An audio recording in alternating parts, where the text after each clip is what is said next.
Assalamualaikum warahmatullahi wabarakatuh. Selamat pagi Bu Anik dan teman-teman. Saya Anastasia Sekar dari kelas Hubungan Internasional 01 2019 Universitas Amikom Yogyakarta dengan nomor induk mahasiswa 19950119 yang pada kesempatan kali ini akan mempresentasikan terkait dengan perusahaan Avon Keep Those Doorbells Ringing. Adapun outline yang akan saya bawakan pada kesempatan kali ini adalah yang pertama, siapakah Avon? Kemudian yang kedua, permasalahan yang dihadapi oleh Avon. Yang ketiga adalah product life cycle dari perusahaan Avon. Yang keempat adalah strategi yang digunakan oleh perusahaan Avon. Yang selanjutnya adalah strategi terbaik yang mungkin bisa digunakan oleh perusahaan Avon. Dan yang terakhir adalah kesimpulan. Kita akan lanjut kepada bagian yang pertama, yaitu siapakah Avon. Nah, Avon sendiri ini merupakan perusahaan yang bergerak untuk menjual produk kecantikan dan fashion. Adapun Avon ini juga menjadi pemain terbesar di pasar global dalam penjualan kosmetik, parfum, dan juga perlengkapan mandi. Nah, perusahaan ini sendiri dibentuk pada tahun 1886 sebagai perusahaan parfum California, namun saat ini perusahaan Avon berbasis di New York, Amerika Serikat. Nah, ada pula kehadiran dari Avon ini tidak hanya berada di pasar Amerika Serikat, namun juga di Eropa dengan penjualan sekitar 2 miliar US dollar. Dan untuk di Amerika sendiri, maksudnya di Amerika Latin, penjualan lebih dari 1 miliar US dollar. Nah, Avon ini menggunakan sistem penjualan reseller, yang mana reseller tersebut disebut dengan Avon Ladies, dengan slogan Ding Dong, Avon's Calling. Nah, Avon ini sebelum berkembang menjadi seperti yang ada di masa kini, perusahaan Avon ini menggunakan sistem door-to-door, di mana reseller ini akan langsung menawarkan produk kepada calon pembeli. Nah, kemudian kita lanjut ke permasalahan Avon, atau apa sih masalah yang sebenarnya dihadapi oleh Avon. Yang pertama adalah Avon ini mengalami kekalahan dalam persaingan dengan brand kecantikan yang lainnya, yang mana brand-brand tersebut memanfaatkan teknologi e-bisnis yang ada seperti di masa kini. Contohnya ada eve.com, ada ebeauty.com, dan juga woman.com. Nah, yang kedua, model penjualan door-to-door ini yang menggunakan reseller itu nampaknya sudah kurang relevan apabila diterapkan di kondisi pasar yang ada di masa kini, karena di masa kini pengunjung lebih suka berbelanja secara daring atau memanfaatkan platform e-bisnis atau e-commerce, sedangkan Avon sendiri ini masih menerapkan sistem penjualan door-to-door, tadi menggunakan reseller yang disebut dengan Avon Ladies. Nah, yang ketiga adalah karena kurang bisa beradaptasi dengan situasi pasar masa kini dan situasi konsumen masa kini, Avon ini dianggap rendah dan ketinggalan zaman oleh konsumen muda yang paham dengan mode. Oke, untuk bagian selanjutnya kita masuk kepada product life cycle dari Avon. Nah, di tahap introduction sendiri atau di tahap perkenalan, Avon ini mengenalkan produknya melalui pemasangan iklan di titik-titik tertentu, khususnya di Amerika Serikat, dan juga melalui brosur dan tagline. Nah, kemudian untuk mengembangkan produknya atau di tahap pertumbuhan atau growth, Avon ini menambah jumlah reseller Avon Ladies untuk meningkatkan angka penjualannya. Kemudian tentunya setelah berkembang dan dikenal oleh banyak masyarakat, Avon perlu memiliki strategi untuk mempertahankan citra dari produknya atau kedudukan dari produknya.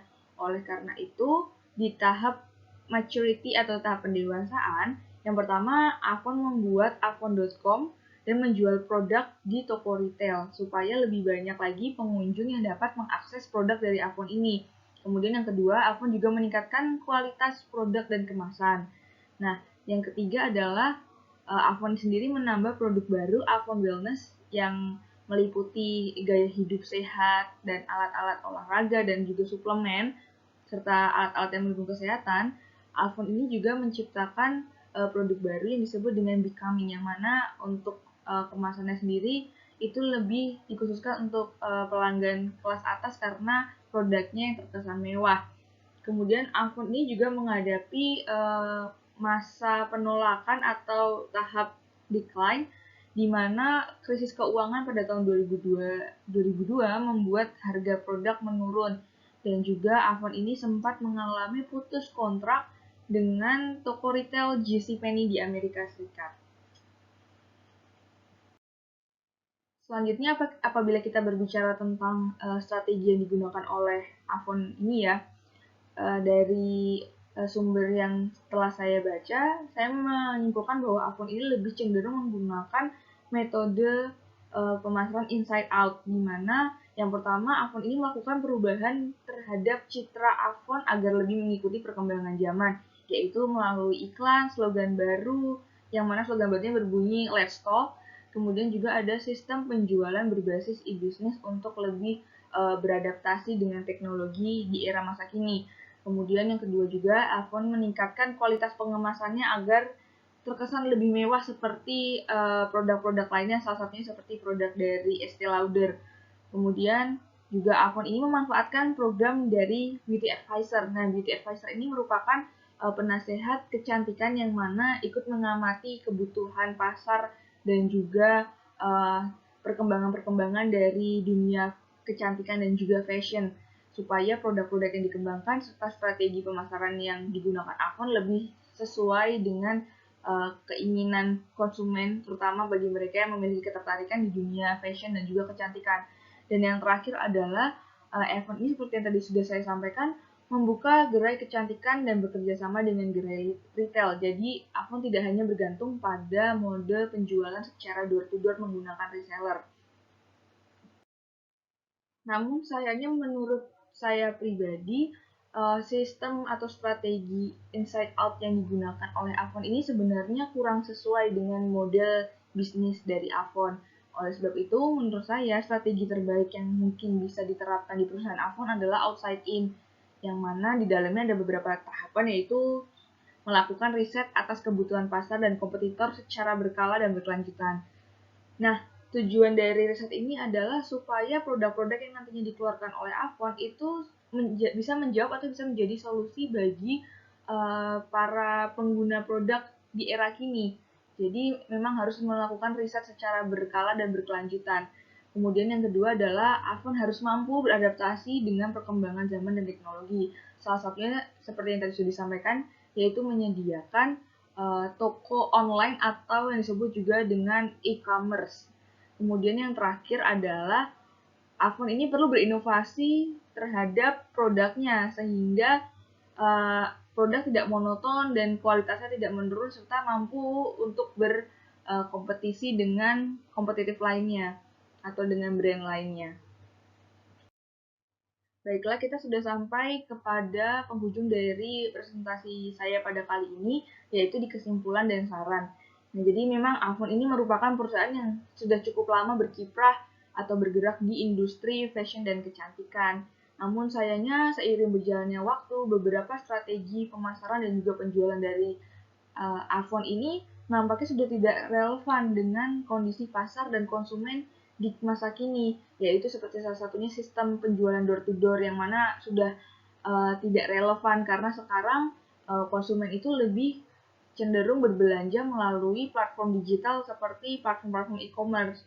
Nah, iPhone ini makanya terlihat kurang bisa beradaptasi dengan kebutuhan pasar serta perubahan zaman.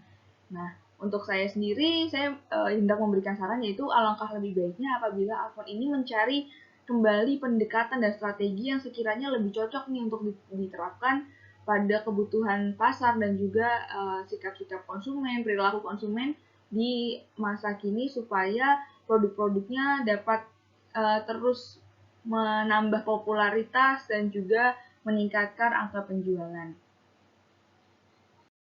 Sekian presentasi saya pada kesempatan kali ini. Apabila ada penyampaian maupun kata-kata yang kurang berkenan, saya mohon maaf sebesar-besarnya.